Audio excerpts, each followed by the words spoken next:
On l'appelle la nation arc-en-ciel. Un territoire où la modernité la plus audacieuse rencontre une nature sauvage indomptable. Loin des clichés réducteurs, l'Afrique du Sud s'impose aujourd'hui comme le laboratoire du futur africain.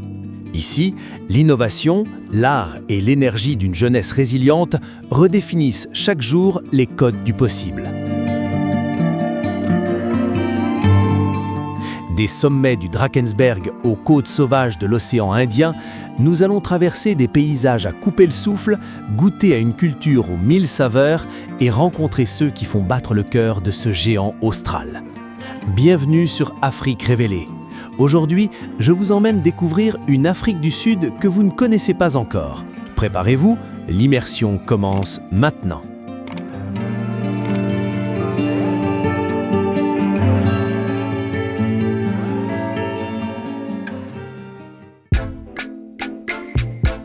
Bienvenue à Johannesburg, ou Egoli, la cité de l'or.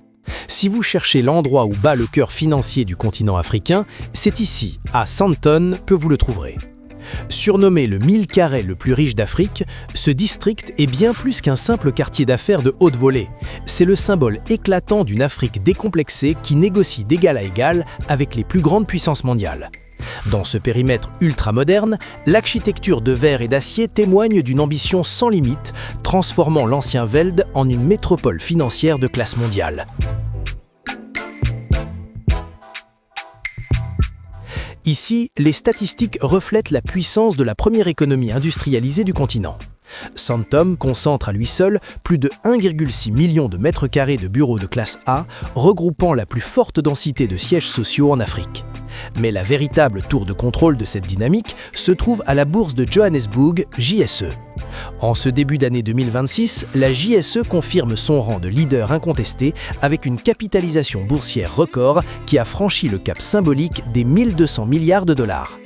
L'indice de référence, le SA All Share, a atteint des sommets historiques en janvier 2026, plaçant la place financière sud-africaine parmi les 20 plus importantes au monde, rivalisant directement avec des marchés développés.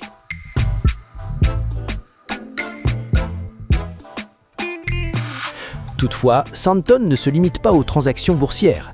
C'est également l'épicentre du luxe et de la consommation haut de gamme. Le complexe de Sandton City, avec sa célèbre Diamond Walk, abrite plus de 370 détaillants et attire des millions de visiteurs chaque année. Ce hub commercial génère un flux économique vital pour la province du Gauteng, qui contribue à elle seule à environ 34% du PIB national. En parallèle, le quartier s'est imposé comme le premier écosystème technologique du pays. Johannesburg héberge désormais plus de 570 startups actives, soit près de 45% de l'entrepreneuriat technologique sud-africain, avec une croissance annuelle de l'écosystème dépassant les 42%.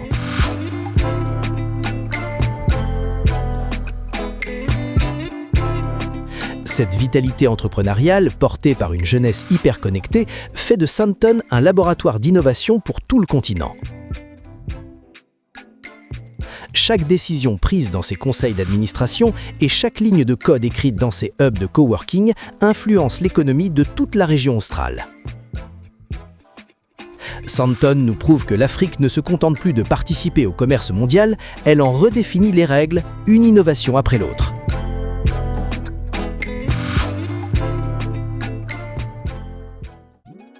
Quittez les sommets de verre de Sandton et plongez au cœur de la ville, là où le béton gris de l'ère industrielle a laissé place à une explosion de couleurs. Nous voici à Maboneng et Braamfontein, deux quartiers qui incarnent la résilience et l'audace créative de Johannesburg. Maboneng, un mot Sesotho signifiant « lieu de lumière », n'est pas qu'un nom, c'est une promesse tenue. Ce qui était autrefois un quartier de manufacture délaissé est devenu en moins de 15 ans l'épicentre mondial de la régénération urbaine par la culture. Le moteur de cette transformation est l'art de rue. Ici, les murs ne séparent plus, ils racontent. Avec plus de 50 fresques monumentales réalisées par des artistes de renommée internationale comme Faith 47 ou Nelson Makamo, Maboneng s'est imposée comme l'une des plus grandes galeries à ciel ouvert du monde. Cette métamorphose a un impact économique tangible. Depuis le lancement du projet Arts on Main, la valeur foncière dans le périmètre du district créatif a bondi et le quartier attire désormais une part croissante des 1,2 million de touristes internationaux qui visitent Johannesburg chaque année. L'art ici n'est pas qu'esthétique, il est une infrastructure sociale qui a permis de créer des centaines d'emplois dans les secteurs de l'hôtellerie, du design et de la restauration.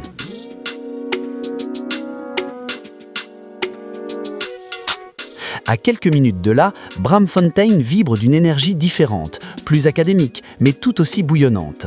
Véritable quartier de l'innovation, il tire sa force de sa proximité avec l'université du Witwatersrand, WITS, classée parmi les meilleures d'Afrique.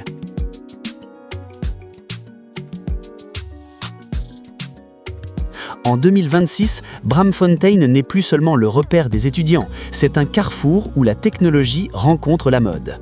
Le marché du samedi, le Neighbor Goods Market, est devenu une institution qui génère des millions de rentes de chiffre d'affaires pour les petits entrepreneurs locaux, prouvant que l'économie créative est un pilier majeur du PIB de la province. L'impact de cette renaissance est profond. Selon les dernières études sur l'urbanisme en Afrique australe, les initiatives culturelles à Johannesburg ont contribué à une baisse significative du sentiment d'insécurité dans ces zones, transformant des no-go zones en pôles d'attraction pour les investissements étrangers. En fusionnant l'héritage historique et l'avant-garde artistique, Maboneng et Braamfontein prouvent au monde que l'art est l'outil le plus puissant pour réinventer l'identité d'une métropole africaine au XXIe siècle. C'est ici que l'Afrique du Sud montre son vrai visage, celui d'une nation qui ne se contente pas de survivre, mais qui crée avec ferveur.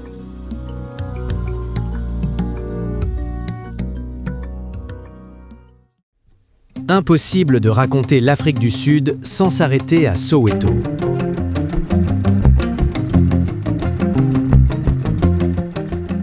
Acronyme de Southwestern Townships, ce territoire de plus d'1,3 million habitants n'est plus seulement le symbole de la résistance contre l'apartheid, c'est aujourd'hui une métropole vibrante qui réécrit son futur. En franchissant les limites de Soweto, on ne pénètre pas dans une banlieue, mais dans le cœur battant de la culture urbaine sud-africaine, où chaque rue porte les stigmates d'un passé douloureux et l'éclat d'une résilience hors du commun.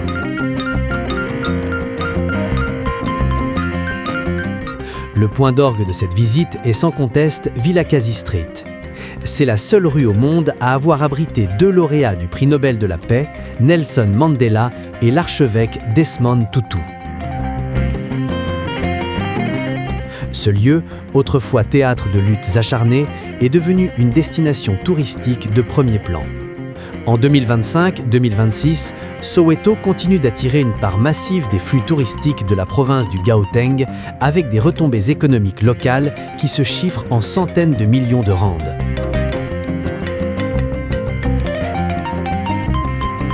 La maison de Mandela, transformée en musée, n'est plus qu'une étape dans un écosystème bien plus vaste composé de restaurants gastronomiques, de galeries d'art et de boutiques de créateurs locaux.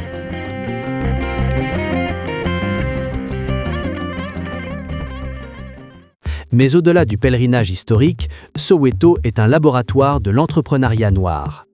Les statistiques de 2026 montrent que l'économie des townships, autrefois perçue comme informelle, est en pleine structuration. Le secteur des services et de la vente au détail y est en expansion constante, porté par une classe moyenne émergente qui choisit de rester et d'investir dans sa communauté. Des sites iconiques comme les Orlando Towers, d'anciennes tours de refroidissement transformées en centres de saut à l'élastique et en plateformes publicitaires géantes, illustrent parfaitement cette capacité à recycler le passé industriel pour en faire un moteur d'attractivité moderne.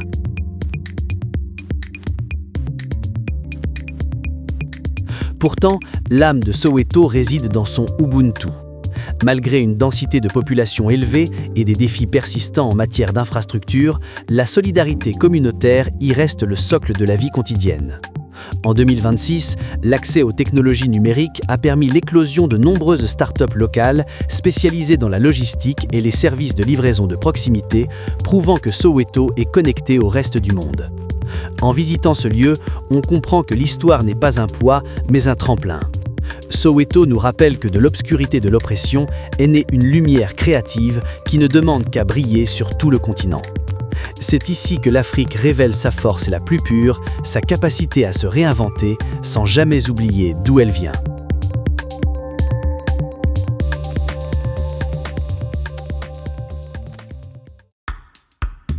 Si vous demandez à un Sud-Africain ce qui définit son identité, la réponse ne sera ni une langue ni une couleur de peau, mais un mot, le braai.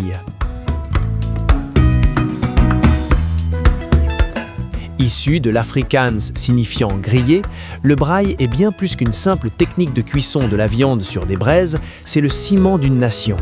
C'est un rituel, un moment suspendu, une véritable institution sociale qui traverse les générations, les cultures et les classes sociales.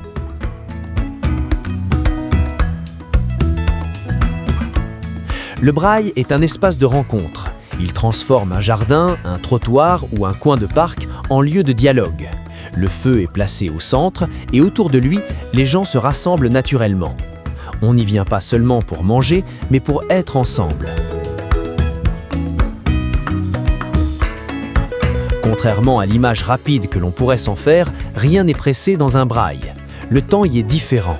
Le feu doit d'abord prendre, les braises doivent se former lentement. Cette attente fait partie de l'expérience. Elle crée un moment où l'on discute, où l'on raconte la semaine passée, où les enfants jouent pendant que les adultes échangent. Le braai devient ainsi un langage silencieux de convivialité.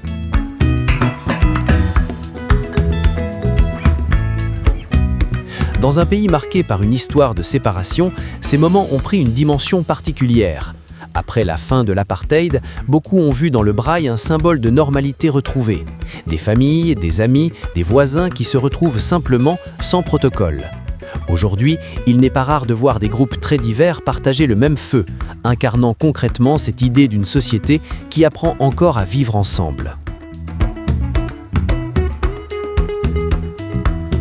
Chaque 24 septembre, lors du Heritage Day, officiellement rebaptisé Braai Day, le pays s'arrête. Cette initiative vise à utiliser cette passion commune pour renforcer la cohésion sociale.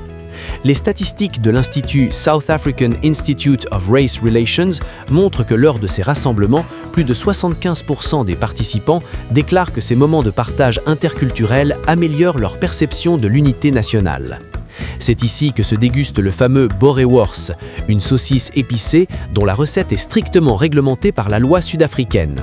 Elle doit contenir au moins 90% de viande et pas plus de 30% de matière grasse.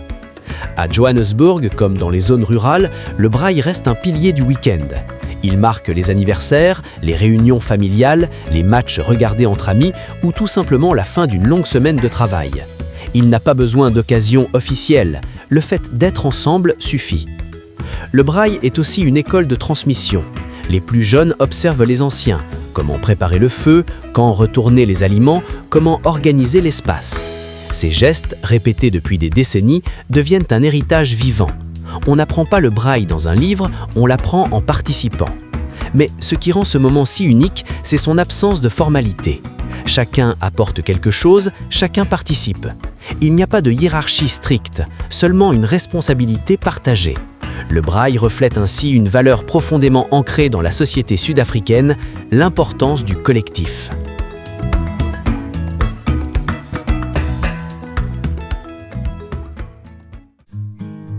Et lorsqu'on observe le peuple sud-africain, on ne peut s'empêcher de remarquer à quel point il s'agit d'une population très diversifiée. Surnommée la nation arc-en-ciel par l'archevêque Desmond Tutu, l'Afrique du Sud est un laboratoire humain unique au monde, abritant aujourd'hui plus de 62 millions d'habitants. Ce qui frappe le visiteur dès son arrivée, ce n'est pas seulement la diversité des visages, mais la chaleur d'une hospitalité ancrée dans un concept philosophique profond, l'Ubuntu. Je suis parce que nous sommes. Cette philosophie n'est pas un slogan touristique, c'est le logiciel social qui permet à une nation de 11 langues officielles, et désormais 12 avec la reconnaissance de la langue des signes en 2023, de tisser un destin commun.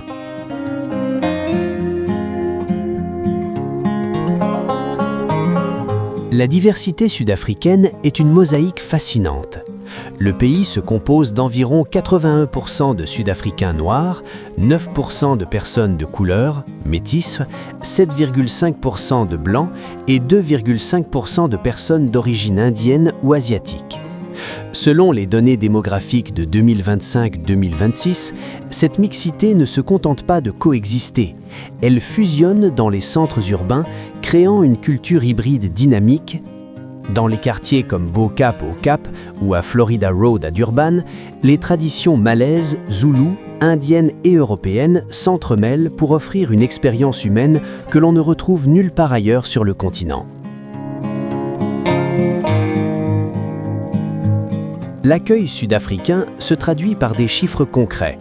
En 2025, le secteur du tourisme, porté par la réputation d'amabilité de ses hôtes, a contribué à hauteur de 8,6% au PIB national, soutenant près de 1,5 million d'emplois.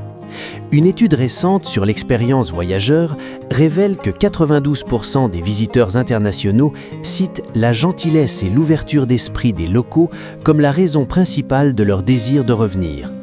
Ce n'est pas un hasard si le pays a vu une augmentation de 15% du nomadisme numérique en 2026.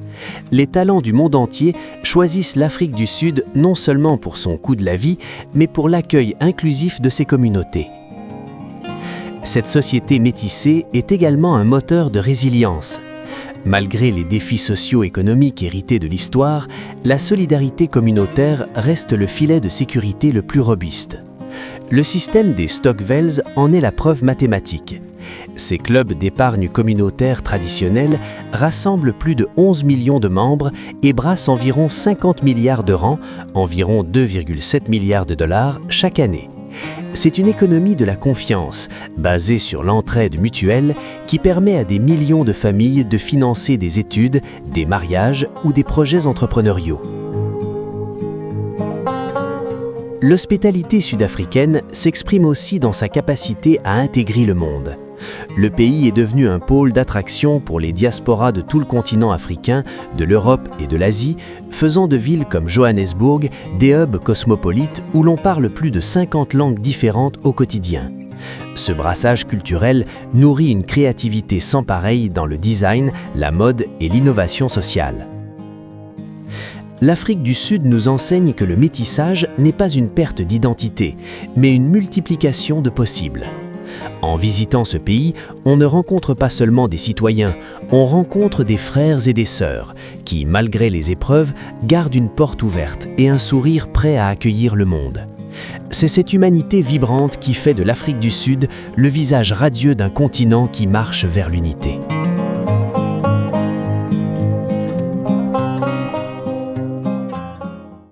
Un autre élément de l'art de vivre en Afrique du Sud est la famille. Ici, la famille n'est pas une unité nucléaire limitée aux parents et aux enfants. C'est un réseau vaste et interdépendant qui constitue la première institution de sécurité sociale du pays. Ce concept de famille élargie ou extended family est le pilier de la résilience africaine. Ici, on ne grandit pas seulement avec ses géniteurs, mais sous le regard bienveillant d'une multitude de pères, de mères, d'oncles et de tantes. Cette structure n'est pas seulement symbolique, elle est régie par des codes de respect et de solidarité qui définissent la place de chacun dans la société. Au sommet de cette pyramide sociale se trouvent les anciens, affectueusement appelés les gogos, grand-mères, ou les tatas, grands-pères. Le respect des aînés n'est pas une simple marque de politesse, c'est une valeur sacrée. Il faut également comprendre que ces aînés sont bien plus que des parents retraités. Ils sont les gardiens de la stabilité nationale. Dans les cultures zoulou, xhosa ou soto, l'ancien est le gardien de la mémoire, le médiateur des conflits et le lien vivant avec les ancêtres. En l'absence de certains écrits historiques détruits ou occultés par le passé, la parole des anciens est la bibliothèque du pays. C'est à travers les récits du soir que se transmettent les généalogies, les proverbes et les leçons de vie. Cette tradition orale ne concerne pas seulement le folklore, elle est le vecteur de l'identité. En 2026, on observe un regain d'intérêt massif de la jeunesse pour ces récits. Les podcasts et les contenus numériques en langue vernaculaire, Xhosa, Sotho, Tswana, basés sur les enseignements des anciens, ont vu leur audience croître de 35%. Les jeunes Sud-Africains réalisent que pour naviguer dans la modernité, ils doivent ancrer leurs racines dans les récits de leurs aïeux. Contrairement au modèle individualiste occidental, la famille sud-africaine fonctionne souvent sur un mode collectif. Qu'il s'agisse d'un mariage, d'un achat immobilier ou d'un choix de carrière, la consultation des anciens est une étape incontournable. Ces conseils de famille, ou legotla, sont des espaces de médiation où le consensus est recherché au-delà de l'intérêt personnel. La négociation de la lobola, dot, reste une pratique prépondérante dans 80% des mariages coutumiers. C'est un processus complexe mené exclusivement par les aînés des deux familles, visant à créer un lien indestructible entre deux lignées plutôt qu'entre deux individus. Cette structure de décision collective agit comme un stabilisateur social. Elle garantit que les choix individuels restent alignés avec les valeurs de la communauté. Les recherches récentes en sociologie africaine montrent que les jeunes issus de familles pratiquant cette consultation intergénérationnelle présentent des taux de réussite académique et d'insertion professionnelle de 18% plus élevés par rapport à la moyenne nationale. Cela prouve que le respect des anciens n'est pas une tradition archaïque, mais une stratégie de succès moderne.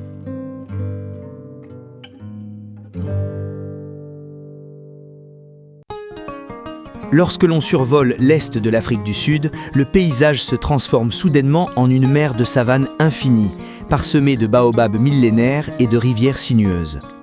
Bienvenue dans le parc national Kruger, une icône mondiale de la vie sauvage qui en 2026 ne se contente plus d'être une simple réserve animalière. C'est ici, sur près de 2 millions d'hectares, que l'Afrique du Sud invente la conservation de demain. Une conservation qui n'est plus imposée de l'extérieur, mais portée par le génie et l'engagement de populations locales.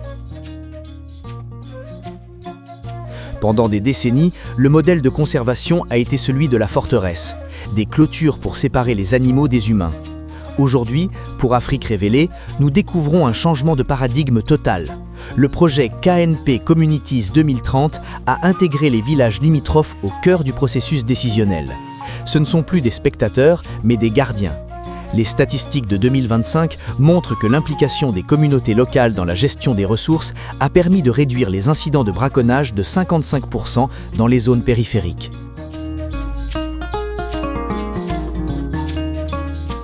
L'innovation la plus marquante est technologique, mais son moteur est humain. Le centre de commandement du parc, situé à Skukuza, ressemble désormais à une base spatiale. Grâce à l'initiative Smart Parks, le Kruger est entièrement connecté. Des senseurs acoustiques, capables de distinguer le bruit d'une branche cassée par un éléphant du craquement suspect d'un pas humain, sont reliés à une intelligence artificielle développée par des ingénieurs sud-africains. Mais le maillon fort, ce sont les unités de Rangers Black Mambas, une unité majoritairement féminine issue des communautés locales. Sans armes létales, elles utilisent leur connaissance ancestrale du terrain combinée à des tablettes tactiles pour quadriller la zone. Leur taux de succès est tel que leur modèle est aujourd'hui exporté dans toute l'Afrique australe.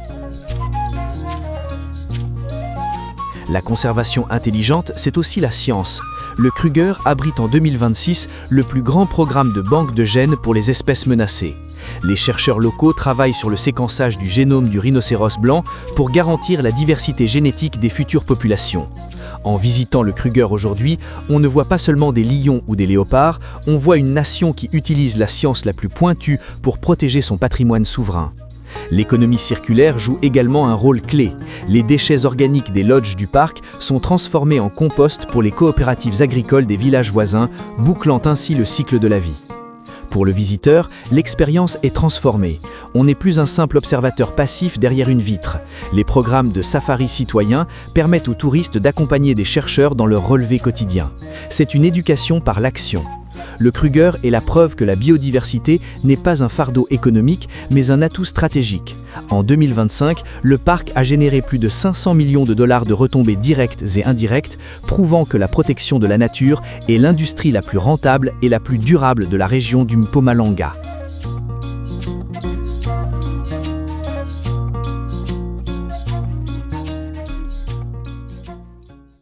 Quittons la chaleur de la savane pour la fraîcheur des embruns de l'océan Indien. S'étirant de Mossel Bay jusqu'à la Storms River, la Garden Route, ou route des jardins, est sans doute l'un des plus beaux chefs-d'œuvre de la géographie mondiale. Pour notre chaîne, ce n'est pas seulement une route touristique, c'est la vitrine d'une biodiversité marine et forestière exceptionnelle. Ici, la nature est spectaculaire et généreuse. À Knysna, les Heads, 2 falaises de grès massives, montent la garde à l'entrée d'une lagune turquoise où vivent des espèces endémiques comme l'hippocampe de Knysna. En 2026, la Garden Route a été officiellement classée parmi les zones maritimes les plus protégées au monde. Le passage des baleines franches australes de juin à novembre est un spectacle qui attire des passionnés du monde entier. Mais c'est une observation strictement réglementée par des coopératives locales de guides éco-responsables.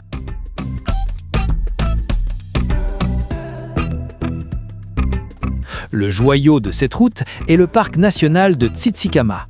Signifiant « lieu où l'eau est abondante » en langue khoisan, ce parc protège une forêt primaire où des arbres Auteniqua yellowwood, vieux de plus de 800 ans, s'élèvent comme des géants protecteurs.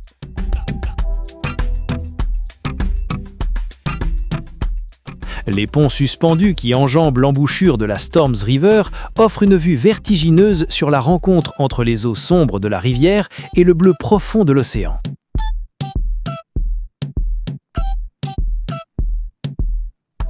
La Garden Route est le symbole d'une Afrique du Sud qui a su préserver son littoral contre l'urbanisation sauvage, faisant du paysage côtier un bien commun inestimable.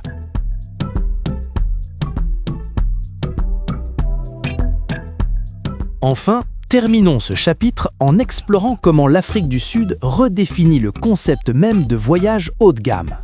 Dans des réserves privées comme Sabi Sabi ou les lodges ultra exclusifs du Limpopo, le luxe ne se mesure plus au robinet d'or, mais à l'empreinte carbone négative. En 2026, les nouveaux lodges sont construits sans une once de béton, utilisant des matériaux biodégradables ou recyclés qui permettent à la structure d'être effacée du paysage sans laisser de traces si elle devait être déplacée.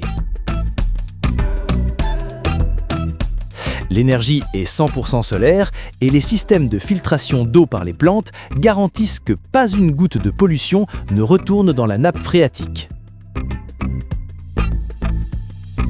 Mais le véritable luxe, c'est l'impact social.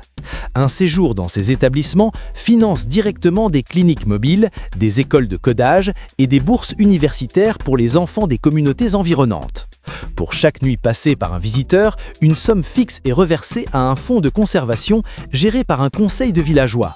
C'est ce que nous appelons le luxe avec un but.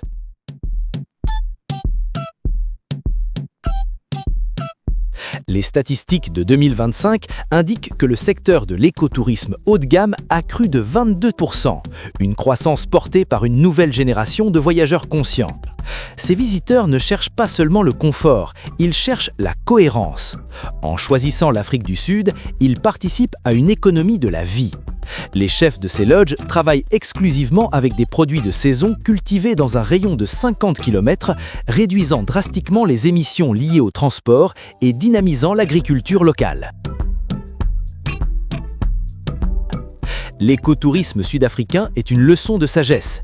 Il nous apprend que pour profiter de la beauté du monde, il faut d'abord s'assurer que notre passage contribue à sa guérison. C'est l'essence même de ce que nous révélons aujourd'hui, une puissance de la nature magnifiée par l'intelligence humaine et le respect sacré de la vie.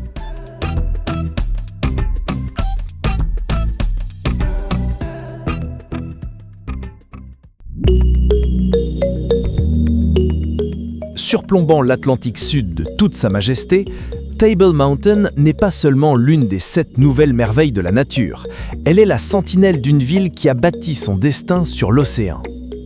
Pour le Cap, cette montagne de grès n'est pas qu'une icône photographique, c'est un réservoir de biodiversité unique au monde, abritant plus de 1500 espèces végétales, soit plus que l'ensemble du Royaume-Uni. Mais en 2026, l'enjeu se déplace de la montagne vers le rivage. Sous l'ombre protectrice de ce colosse de pierre, l'Afrique du Sud déploie l'une des stratégies les plus ambitieuses du continent, l'économie bleue.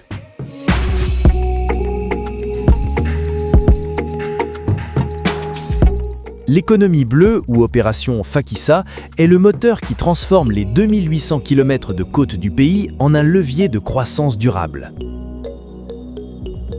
Au Cap, cette vision se matérialise dans le port de Victoria et Alfred Waterford, le site touristique le plus visité d'Afrique.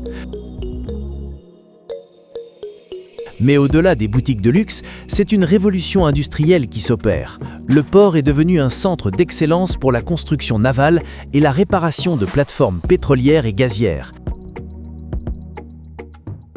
Un secteur qui contribue désormais pour plus de 6 milliards de dollars au PIB national.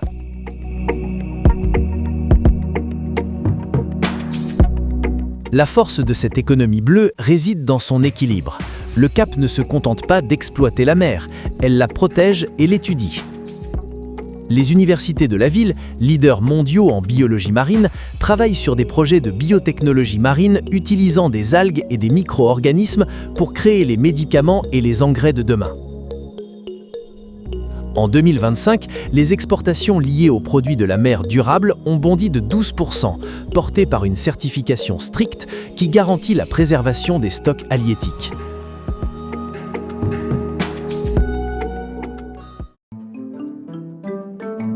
L'innovation maritime sud-africaine s'illustre aussi dans les énergies renouvelables. Des projets pilotes d'énergie houlomotrice, utilisant la force des vagues, sont actuellement testés le long de la péninsule. L'objectif est clair, utiliser la puissance brute de l'océan pour alimenter le réseau électrique national. En 2026, le Cap ambitionne de devenir la première ville africaine dont les infrastructures portuaires seront totalement autonomes en énergie grâce à ces technologies marines.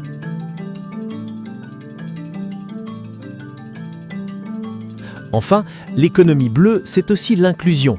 Des programmes de formation au métier de la mer permettent à des milliers de jeunes issus des quartiers défavorisés d'accéder à des carrières de techniciens maritimes, de skippers ou de rechercheurs. Cette dynamique crée un cercle vertueux où la protection du littoral génère des emplois de haute qualité.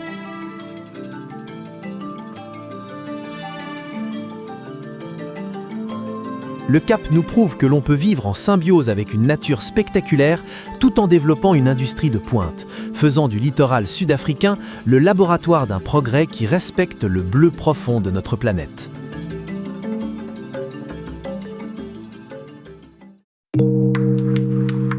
Au pied de Signal Hill, les ruelles pavées du quartier de Bo-Cap offrent l'un des spectacles les plus vibrants de toute l'Afrique du Sud. Avec ses maisons aux façades acidulées, du rose fuchsia au bleu électrique en passant par le jaune citron, ce quartier est bien plus qu'une simple curiosité esthétique.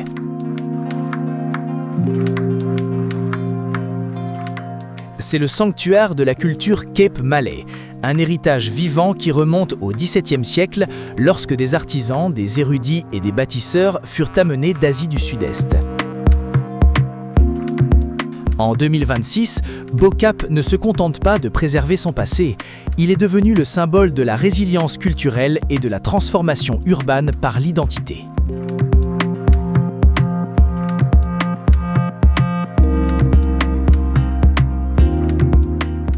L'histoire de ces couleurs est profonde.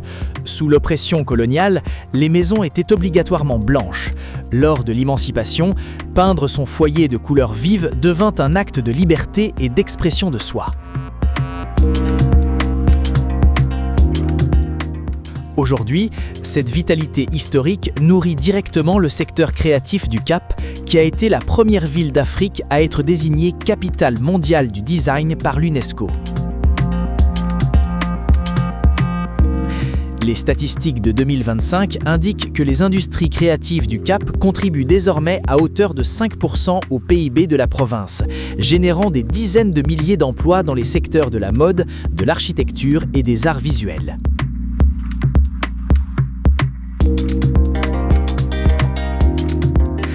À quelques minutes de là, la transition vers la modernité absolue s'opère dans le Design District et au Silo District. Ici, l'architecture industrielle a été réinventée. Le point d'orgue de cette renaissance est le Zeitz MoCA, Museum of Contemporary Art Africa. Aménagé dans un ancien silo à grains des années 1920, ce musée est le plus grand au monde dédié à l'art contemporain africain. Sa structure alvéolaire sculptée dans le béton est en soi une prouesse d'ingénierie qui attire plus de 350 000 visiteurs par an.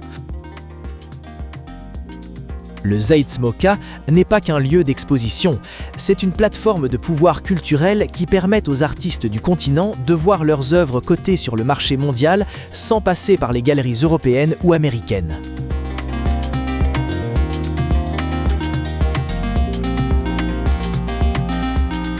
Le Design District est également le berceau d'une nouvelle économie circulaire. On y trouve des ateliers où le design rencontre l'écologie. Des créateurs de mode utilisent des textiles recyclés pour la haute couture, tandis que des architectes conçoivent des mobiliers à partir de plastiques océaniques collectés sur les plages du Cap. Cette effervescence créative est soutenue par des hubs comme le Design Cape Town, qui a aidé plus de 200 petites entreprises créatives à exporter leurs produits à l'international en 2025. Dans ce périmètre restreint, entre les traditions séculaires de Bo-Cap et l'avant-garde du Design District, se joue la réinvention de l'image de l'Afrique. On y voit une nation qui utilise sa diversité historique comme une matière première pour l'innovation. Ici, l'esthétique est un outil de développement, prouvant que la culture est l'un des moteurs les plus solides pour bâtir une économie moderne, inclusive et rayonnante.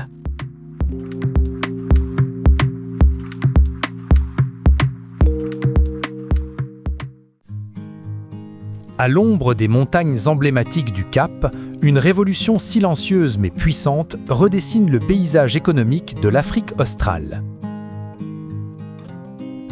Surnommée la Silicon Cape, la région du Cap occidental est devenue en ce début d'année 2026 l'écosystème technologique le plus dynamique et le plus mature du continent africain. Ce hub ne se contente plus de suivre les tendances de la Silicon Valley, il crée des solutions spécifiquement adaptées aux défis du Sud global, tout en attirant des capitaux du monde entier.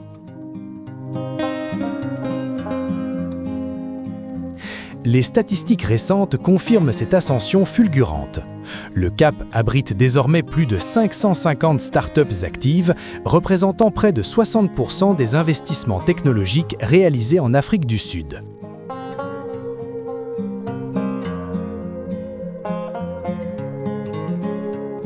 En 2025, l'écosystème de la Silicon Cape a généré un chiffre d'affaires record, soutenu par une infrastructure de classe mondiale et une concentration de talents issus des 4 grandes universités de la province. La ville est devenue le premier centre de développement de logiciels en Afrique, avec une densité de développeurs et d'ingénieurs au kilomètre carré qui rivalise avec certains centres européens.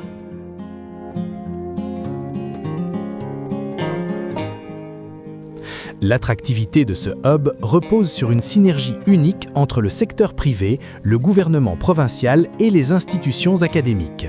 Le Cap a été l'un des pionniers dans l'adoption du travail hybride et des visas pour nomades numériques, une stratégie qui a porté ses fruits. En 2026, la ville a enregistré une augmentation de 25% du nombre de professionnels étrangers de la tech venus s'installer pour profiter de la qualité de vie exceptionnelle. Cette infusion de compétences internationales, mêlée au génie local, alimente des secteurs de pointe comme la fintech, l'edtech et de plus en plus la cleantech. L'innovation technologique ici est profondément pragmatique. Des entreprises comme Jumo ou Takealot ont prouvé que des modèles de commerce électronique et de services financiers mobiles pouvaient non seulement dominer le marché national, mais aussi s'exporter avec succès sur d'autres marchés émergents. En 2025, le secteur de la fintech au Cap a permis à plus de 3 millions de Sud-Africains supplémentaires d'accéder à des services bancaires numériques, illustrant l'impact social direct de cette économie numérique.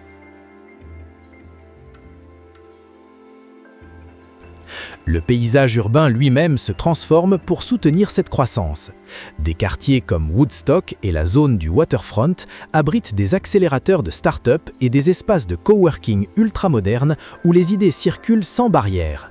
Le déploiement massif de la fibre optique et de la 5G, qui couvre désormais 95% de la zone métropolitaine, garantit une connectivité sans faille indispensable à l'économie du savoir.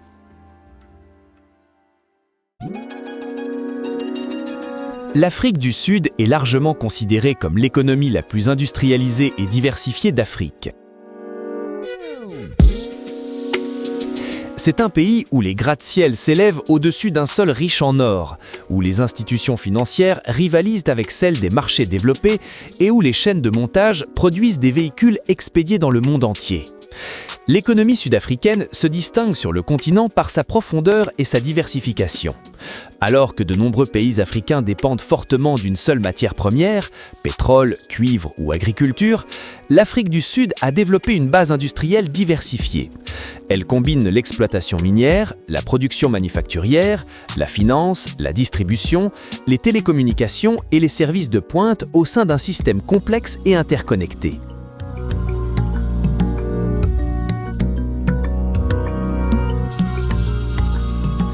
La puissance industrielle repose sur l'infrastructure, et l'Afrique du Sud possède l'un des réseaux d'infrastructures les plus développés du continent. Son réseau routier relie les pôles industriels aux ports. Les lignes ferroviaires transportent du charbon et de minerais de fer en quantité massive. Des ports comme Durban et Le Cap traitent des millions de tonnes de marchandises chaque année.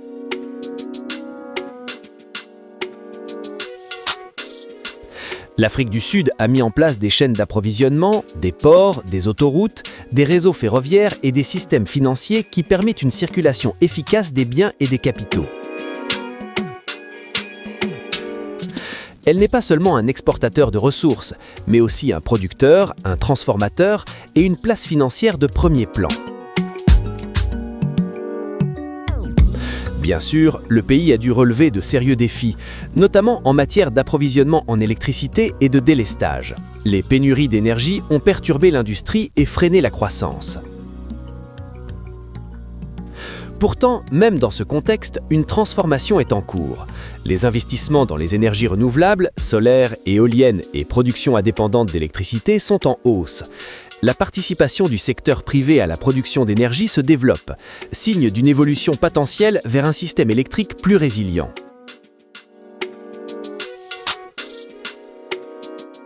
Cette transition pourrait redessiner le paysage industriel au cours des prochaines décennies, faisant de l'Afrique du Sud non seulement l'économie la plus industrialisée d'Afrique, mais aussi l'une des plus grecques.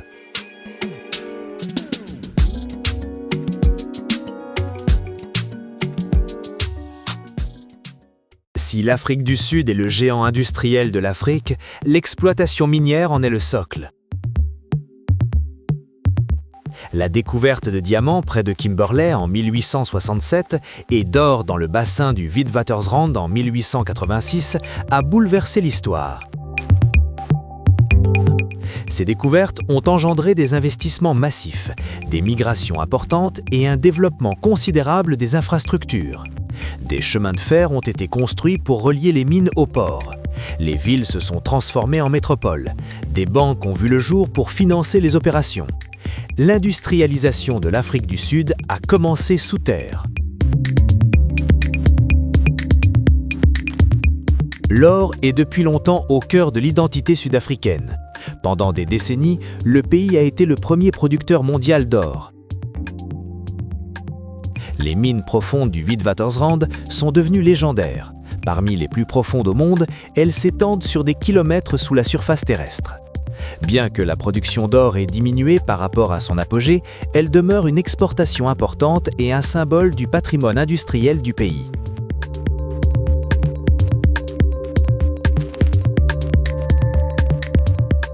Aujourd'hui, le platine est encore plus précieux. L'Afrique du Sud détient la grande majorité des réserves mondiales connues de métaux du groupe platine. Le platine est essentiel aux pots catalytiques des véhicules, à la technologie des piles à combustible à hydrogène et à diverses applications industrielles. Alors que le monde s'oriente vers des énergies plus propres et des normes d'émissions plus strictes, le platine demeure une ressource stratégique et l'Afrique du Sud est au cœur de l'approvisionnement mondial. Les diamants font également partie intégrante de cette histoire. Le grand trou de Kimberley témoigne de la ruée vers le diamant qui attirait autrefois des chercheurs de fortune du monde entier. Les diamants sud-africains ont contribué à façonner les marchés mondiaux du luxe et à l'essor de puissants conglomérats miniers.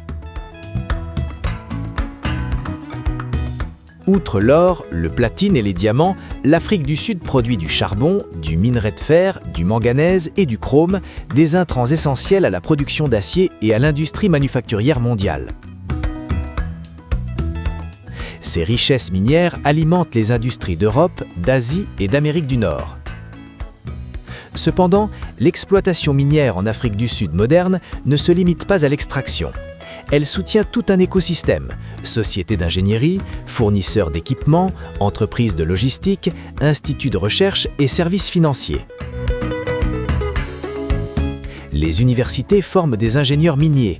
Les entreprises technologiques développent des systèmes d'automatisation. Les spécialistes de l'environnement se concentrent sur le développement durable et la réhabilitation des mines.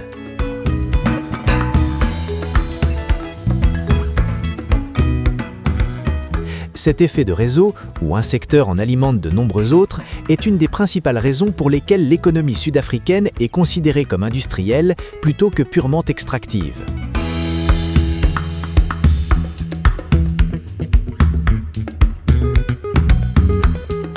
Si l'exploitation minière a posé les fondements de l'économie sud-africaine, le secteur manufacturier, et plus particulièrement la production automobile, illustre la montée en gamme du pays. L'Afrique du Sud est l'un des principaux producteurs de véhicules en Afrique. Les géants mondiaux de l'automobile y exploitent des usines d'assemblage, produisant des véhicules destinés au marché intérieur et à l'exportation. Les grandes marques fabriquent des voitures et des camions dans des villes comme Port Elizabeth, Pretoria et Durban.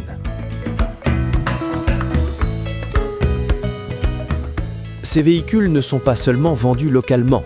Nombre d'entre eux sont exportés vers l'Europe, l'Asie et d'autres pays africains. L'Afrique du Sud bénéficie d'accords commerciaux lui permettant de s'intégrer aux chaînes d'approvisionnement mondiales. Ces ports modernes, notamment celui de Durban, l'un des plus actifs d'Afrique, facilitent ses exportations.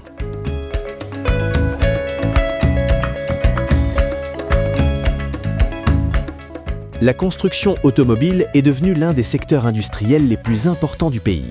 Elle génère des centaines de milliers d'emplois, directement et indirectement. Au-delà des usines d'assemblage, un vaste réseau de fabricants de composants produit des moteurs, des sièges, des composants électroniques, du verre, des pneumatiques et des pièces métalliques. Le secteur a profité des programmes gouvernementaux visant à attirer les investissements étrangers et à encourager la production locale. Les incitations, les zones industrielles et les programmes de formation ont contribué à maintenir la compétitivité de l'Afrique du Sud sur un marché mondial difficile.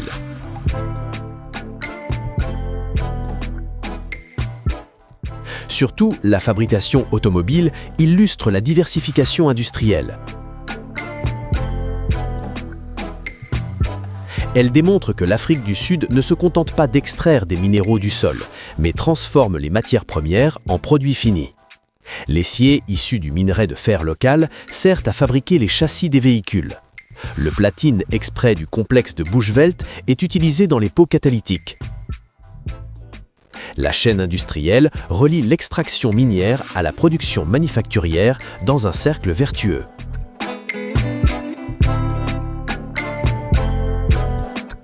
Ce qui distingue véritablement l'Afrique du Sud, c'est son envers et son intégration.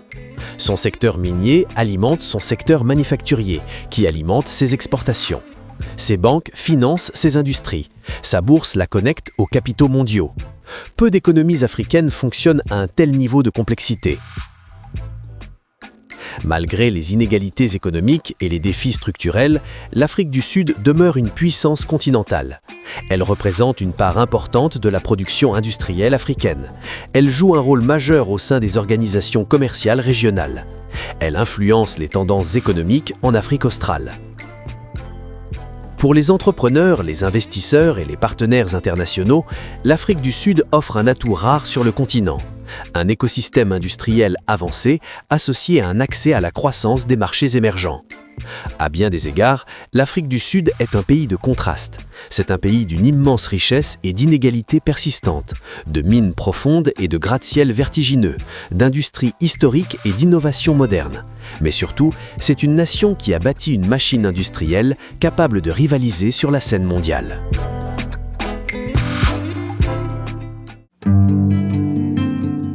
Bien avant l'apparition des navires européens à l'horizon, la pointe sud de l'Afrique abritait des sociétés sophistiquées.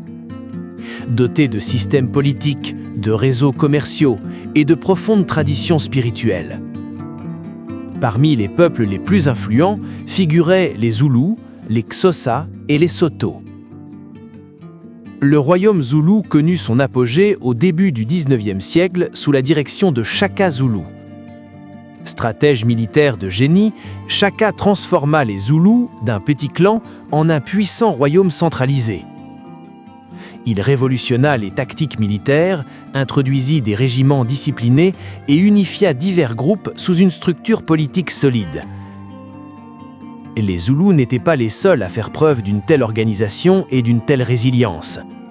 Le peuple Xhosa, installé principalement dans ce qui est aujourd'hui la province du Cap-Oriental, développa de riches traditions de gouvernance et une identité culturelle forte. Ils devinrent par la suite des figures centrales de la résistance à l'expansion coloniale.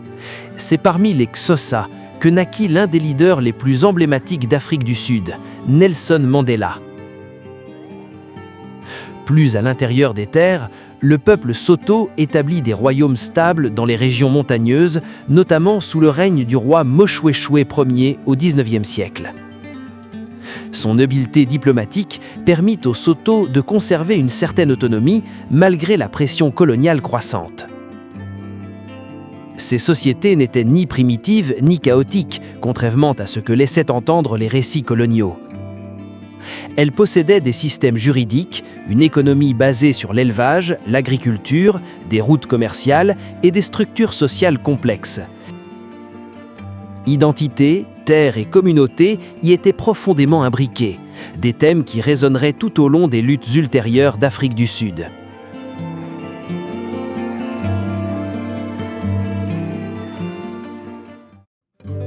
En 1652, la Compagnie néerlandaise des Indes orientales établit un poste de ravitaillement au cap de Bonne-Espérance. Ce qui n'était au départ qu'un simple relais se transforma progressivement en colonie de peuplement. Les colons néerlandais, plus tard connus sous le nom d'Afrikaners ou de Boers, s'étendirent vers l'intérieur des terres, s'appropriant des terres et créant des fermes. Au début du XIXe siècle, les Britanniques prirent le contrôle de la colonie du Cap.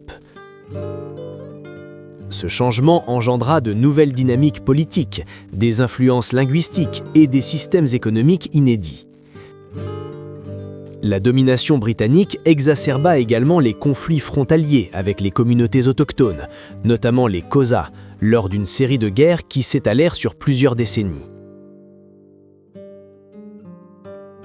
La dépossession des terres devint une caractéristique marquante de l'ère coloniale. Les communautés autochtones furent chassées de leurs terres ancestrales pour faire place aux fermes des colons, puis aux exploitations minières. La découverte de diamants à Kimberley en 1867 et d'or dans le Witwatersrand en 1886 fit de l'Afrique du Sud un enjeu économique colossal. Ces découvertes minières ne se contentèrent pas de générer des richesses, elles accentuèrent également les divisions raciales. L'exploitation minière nécessitait de la main-d'œuvre, et des systèmes furent mis en place pour contrôler, ségréguer et exploiter les travailleurs noirs. Les lois sur les laissez-passer et les restrictions du travail commencèrent à se manifester, jetant les bases de ce qui allait devenir l'apartheid. Les tensions entre les Britanniques et les Boers culminèrent avec les guerres anglo-boers au tournant du XXe siècle. Les Britanniques finirent par l'emporter et en 1910, l'Union sud-africaine fut créée, unissant les colonies britanniques et les anciennes républiques boères sous un seul gouvernement. Mais cette nouvelle union excluait la population noire, majoritaire, de toute participation politique significative. Le terrain était propice à l'institutionnalisation des inégalités raciales.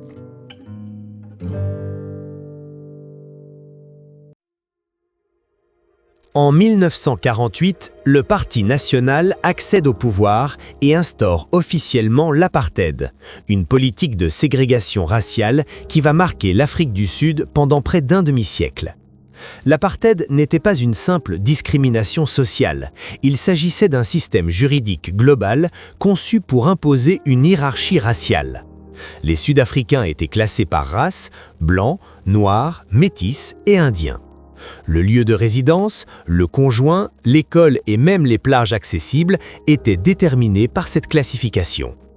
La loi sur les zones de groupe, Group Areas Act, a expulsé de force des millions de personnes de leur foyer. Des communautés entières ont été relogées dans des townships loin des centres-villes.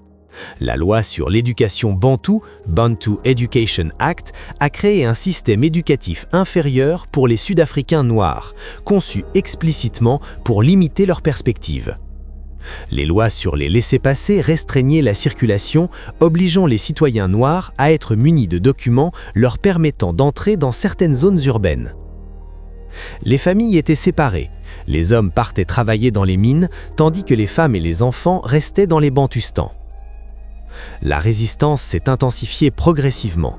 Des organisations comme le Congrès national africain, l'ANC, fondé en 1912, ont intensifié leurs efforts. Les manifestations pacifiques étaient souvent réprimées avec violence. Le massacre de Sharpeville en 1960, où la police a tué 69 manifestants non armés, a choqué le monde et marqué un tournant dans la lutte. La pression internationale s'est intensifiée. Des sanctions ont été imposées. Des boycotts culturels et sportifs ont isolé l'Afrique du Sud sur la scène internationale. Pourtant, à l'intérieur du pays, le système semblait inébranlable, jusqu'à ce que le parcours d'un homme devienne le symbole d'une possible espoir de changement. D'abord partisan de la protestation non violente, Nelson Mandela soutint par la suite la résistance armée après l'échec répété des actions pacifiques. En 1962, il fut arrêté. En 1964, il fut condamné à la prison à vie pour sabotage et complot visant à renverser le gouvernement. Il passa 27 ans derrière les barreaux, dont une grande partie sur l'île de Robben, une île désolée et balayée par les vents au large du Cap. Là, les prisonniers politiques subissaient des travaux forcés dans des carrières de calcaire, des cellules exiguës et une censure stricte.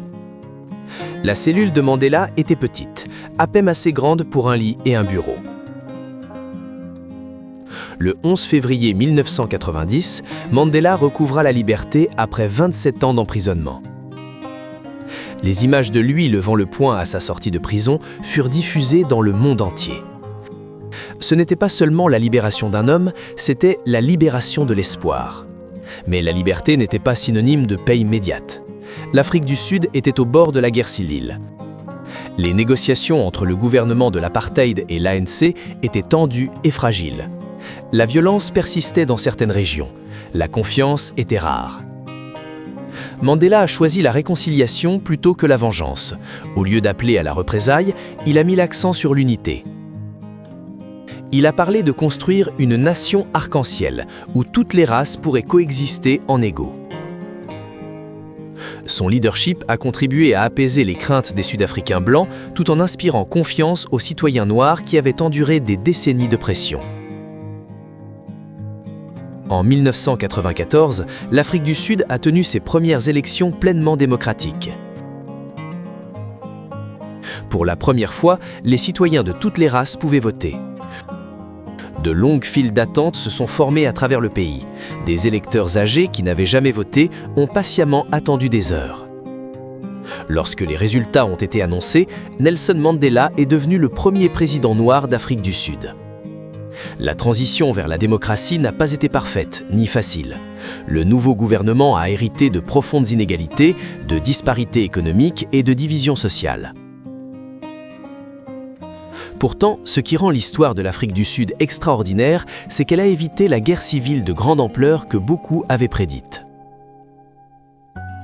Par la négociation, le compromis et la création d'institutions telles que la Commission Vérité et Réconciliation, le pays a privilégié la guérison à la vengeance. La Commission Vérité et Réconciliation a permis aux victimes de l'apartheid de témoigner publiquement. Les auteurs de crimes qui ont pleinement avoué leurs actes pouvaient bénéficier d'une amnistie. Cette approche de la justice, controversée mais novatrice, privilégiait la vérité et la réconciliation nationale à la seule vengeance. L'histoire de l'Afrique du Sud ne s'est pas arrêtée en 1994. Le pays continue de lutter contre les inégalités, le chômage et les séquelles économiques de l'apartheid. La réforme agraire demeure un sujet sensible. La pauvreté et la richesse sont encore souvent marquées par des clivages raciaux. Pourtant, la résilience est aussi présente.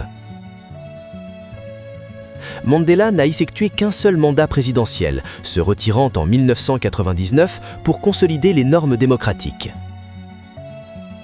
Son humilité a renforcé les institutions qu'il a contribué à créer. À sa mort en 2013, les hommages ont afflué du monde entier.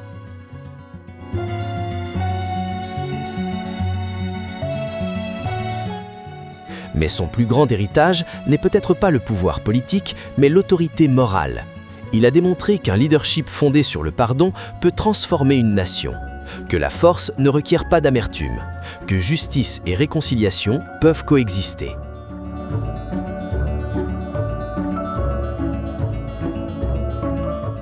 Alors que ce voyage touche à sa fin, une chose devient claire. L'Afrique du Sud n'est pas qu'une destination, c'est une histoire de résilience, de renaissance et de possibilités. Et le message le plus puissant de l'histoire de l'Afrique du Sud est peut-être celui-ci. Aucun système d'oppression n'est éternel, aucune prison n'est plus forte que l'esprit humain, et aucune nation n'est définie uniquement par son chapitre le plus sombre. Si ce documentaire a changé votre vision de l'Afrique du Sud, n'hésitez pas à nous le dire en commentaire. Qu'est-ce qui vous a le plus surpris? Auriez-vous envie de visiter le pays, voire d'y vivre? Pensez à aimer cette vidéo, à vous abonner à Afrique Révélée et à la partager avec ceux qui souhaitent découvrir l'Afrique du Sud authentique. À bientôt, continuez d'explorer, d'apprendre et de faire découvrir l'Afrique au monde.